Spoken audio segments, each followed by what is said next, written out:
It's thinking. Just one second. All right, good. It looks like recording started.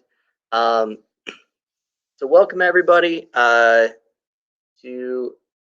Intro to Criminal Justice again. This will be our week 5. Let me share my screen with you so you have that available.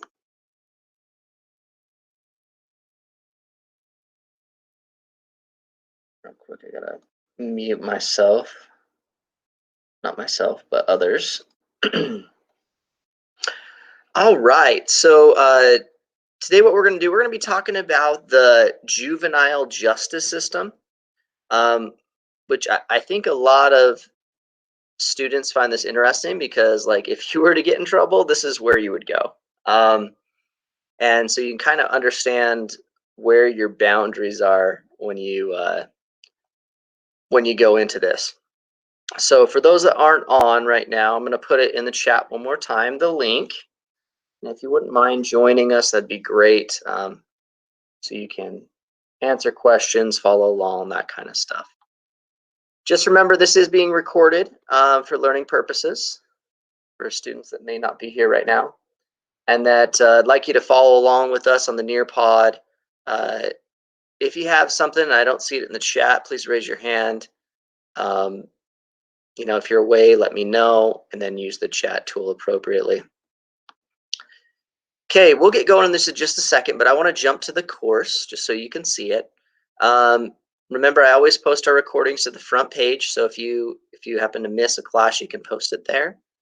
If you go to plan, you'll kind of see where we are at.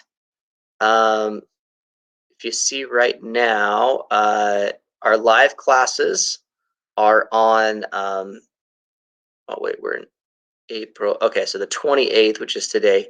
So our live classes are here on Wednesday, and then everything I have due on Monday. And then we'll have one more live class, and then our last assignment, and then the rest of the time is just to kind of catch up in the class and make sure you guys are all good. So, and some of you do have some catching up to do, so make sure you are doing that.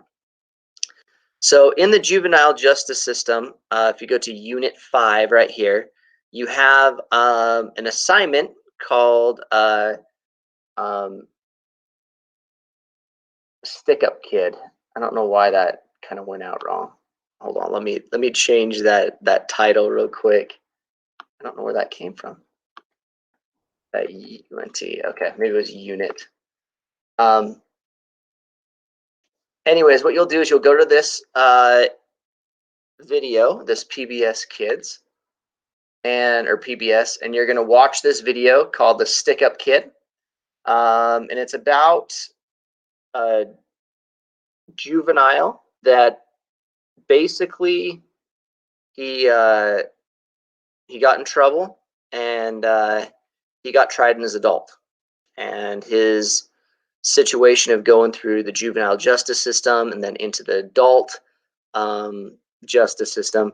So it has a lot of information on there. So what you'll need to do is you'll need to answer these questions, okay, as you go through the video. And then you will add the attachment and then submit them to me for credit. Okay. So that will be the assignment for this week. You guys have any questions on that?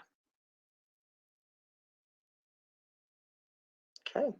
If not, let's just go through here. So let's talk about the juvenile justice system. The juvenile justice system is different than the adult system. It's a system designed to deal with the problems of delinquent acts committed by a person under the age of 18. So once you turn 18, you can then be tried as an adult, and so you got to really be careful, right?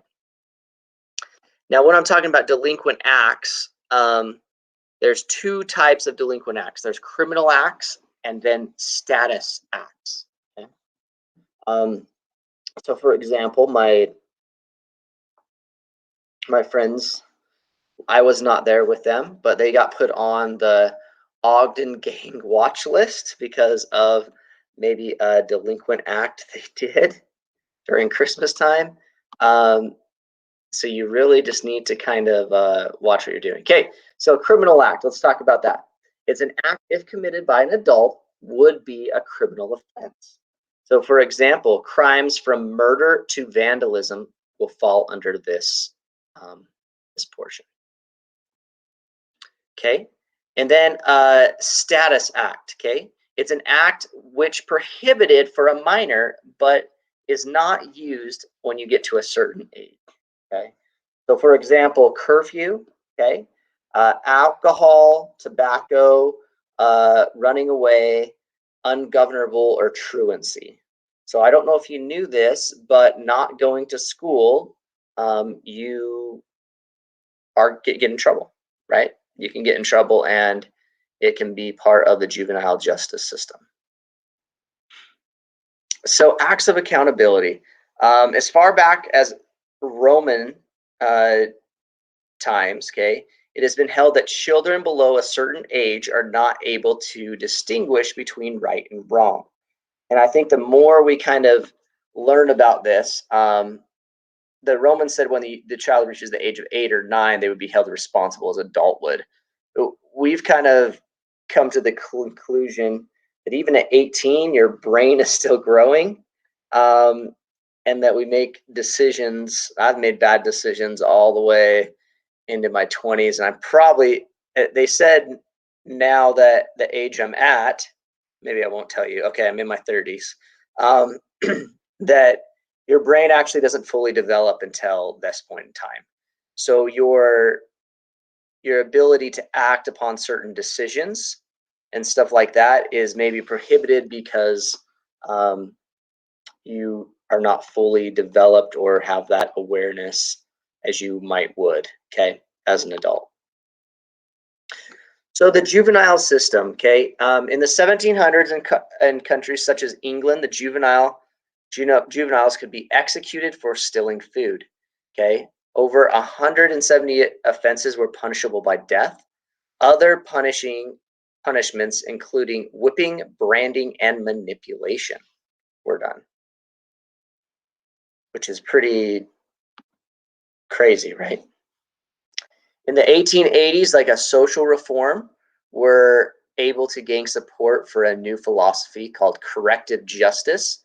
This rejects the severe punishment types, specifically for juveniles. Okay, the acts of juveniles were viewed as delinquent rather than criminal, and punishment was replaced by rehabilitation. And as I said before, you know, the young brains that you guys have, they're not fully developed yet, right? So basically, all states incorporated basically a juvenile justice system by the time of 1945. Okay, there's an English philosophy called Paranis Party. Okay, it's basically says parents for the state. This was adopted, and basically, the philosophical in loco parentis, okay, which is basically in place of parents, to protect juveniles that there, and the court is acting as a parent. So you may have heard of the phrase like a guardian ad litem, which is basically an attorney that that helps a student advocate the juvenile justice system and tries to act in their best interest. Okay, let's watch this little video real quick, and then we'll talk about it.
All right.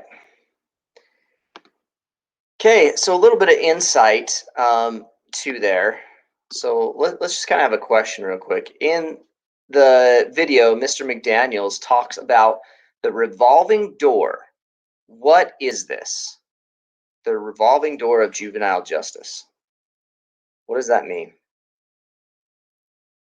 For the four of you that are on, if at least a couple of you could answer, that'd be great. The revolving door of juvenile justice.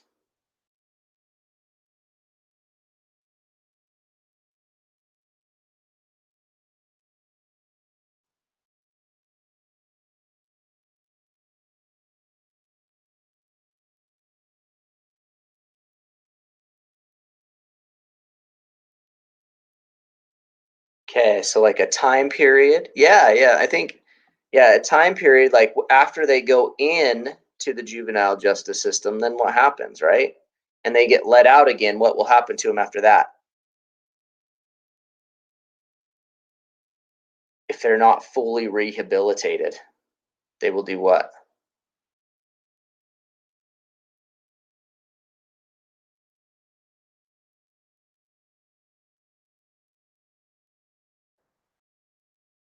They go back. Perfect. Yeah, exactly. Right. And that's talking about the revolving door, right? And then as soon as they hit 18, then they do something not so smart, right? And he says they end up on the 5 o'clock news. And then they're in big trouble. Okay. So it's the revolving door. Okay. So let's talk about this. So we already talked about this phrase. It's basically judge will act as the role of parents, therefore juveniles will not be viewed as needing constitutional rights since the judge will provide those safeguards to them. Okay. You're not really, as a juvenile, I mean, you do have rights, but it's good to know like a judge or guardian ad litem will be there to kind of help you of what process you should be doing. Okay. So, due to the increased concerns of due process and adult court system, the Supreme Court in 1966 acted to change the juvenile justice system. Okay, the phrase right here, it says in 1967, this case changed the philosophy of juvenile justice forever. Juvenile courts no longer could ignore the constitutional rights of juveniles. And that was something that they were doing quite a bit, is they're saying, well, you're not of age to make this decision.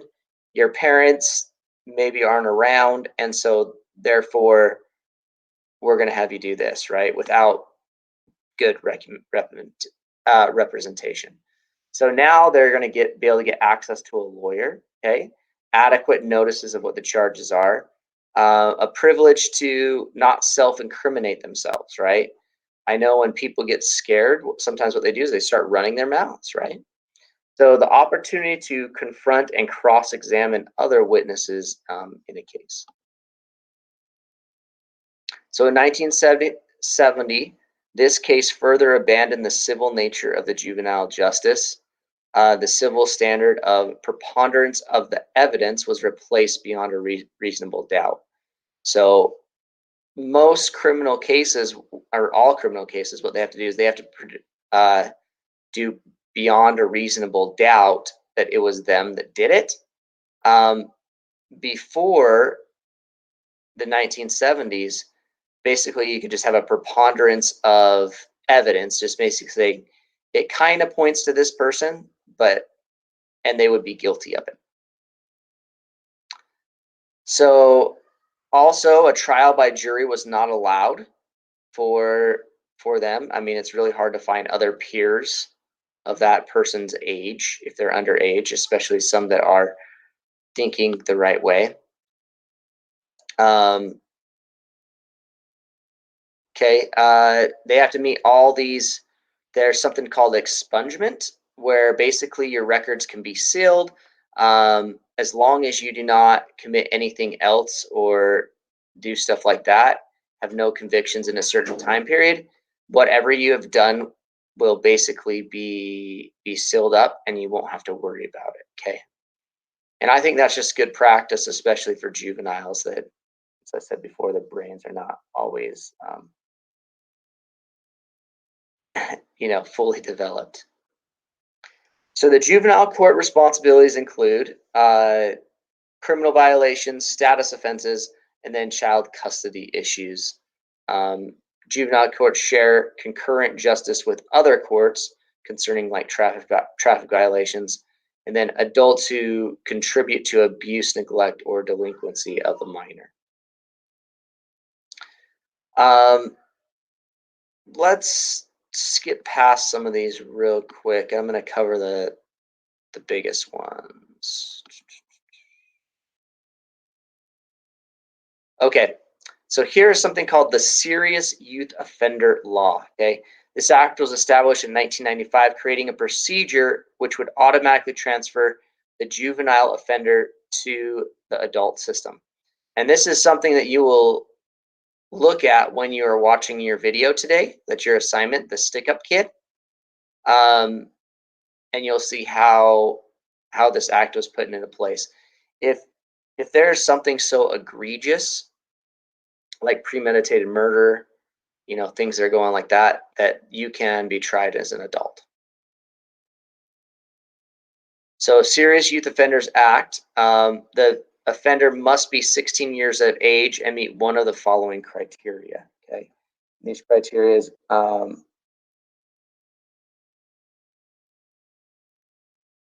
think it's on the next page real quick. The following criteria. Juvenile charged with one of the following offenses: aggravated arson, aggravated assault, aggravated kidnapping, aggravated burglary, aggravated robbery, aggravated sexual assault, discharged firearm from a vehicle, attempted murder, and then Serious Youth Offender Act, also felony offenses involving the use of a dangerous weapon with one prior conviction of the same. If the above criteria is met, automatic transfer into the adult court system will occur, unless he or she can show that it better be served in the juvenile system. So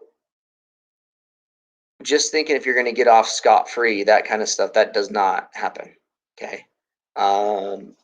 You will be charged an adult if you did do those kind of things. And hopefully, by that point in time that you are doing something bad.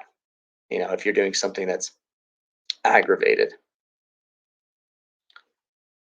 Okay, let me move on to some other things that are fairly important. The Division of Youth Services. So let's talk about those. So youth services is a government agency responsible for providing services for runaway juveniles, homeless and ungoverned youth, and children who have been abused, abandoned, or neglected. Okay, and so this is a system that I work with a little bit, right? Just to kind of help out students in that way. And so they'll have like a case manager and stuff like that, and we have to have meetings and stuff. So that they usually have like a juvenile receiving center where the juveniles go. And in my area, I know there's 2 around, and I work with one just to be able to help these students. And then also truancy prevention program. It's a program to help them be able to go to school, check in when they need to, make sure all their needs are met. You may have a detention center that you'll go to, a secure facility which holds juveniles who are deemed to be a risk to society in some manner. There are specific guidelines in order for a juvenile to be placed in a detention center, no status offenders. So basically, you're going to be committing some criminal act.